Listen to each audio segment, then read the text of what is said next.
Hi guys and welcome to another video. So in this video we are going to talk about the list box item, okay, in Visual Studio. So let's go ahead and add this um, component on to our form. So you guys can see here we already have here list box. So this can be used to a lot of things. You guys should pay attention for when to use this. I think you should find enough sources on the internet if you guys want to look deep. But I'm gonna just do what I'm gonna just do is do something very simple. Okay. So we have this item. Let's do something here. I'm gonna double click so you guys can see we have the select index changed, which means that when the index change we should see this.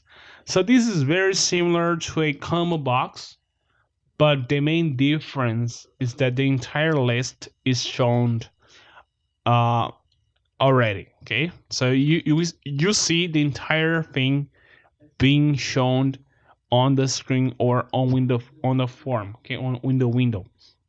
So let's just do a simple for loop for int I equals 0, actually I less than 10. I was just speaking Portuguese, sorry guys. So let's just do this for loop, and let's call this dot. Okay, I'm doing this on the click. Just need to move this to a form load method. Okay, let's do this here. This dot list box dot items dot add I dot toString. I'm gonna do this. So let's execute. We should see already all the items being shown here.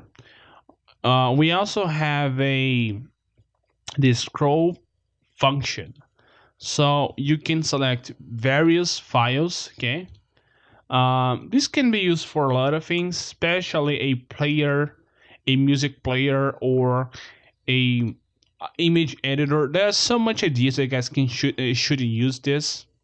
I'm not going to depth on how you can use this. You guys, you should definitely make a video about it in the future to discuss when to use this and how useful it is. But the main thing is you guys already saw. So you could just print what the file, which item is selected. So let's just do message box dot show this dot list box one dot selected item dot toString.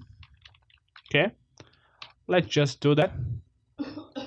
So if we select a specific file, we see that we get its name actually, or its index. Okay, you could grab the index. This could be used to select a file, but we should implement a specific button or function to do so. Okay, so thank you guys for watching this video. Guys, next time.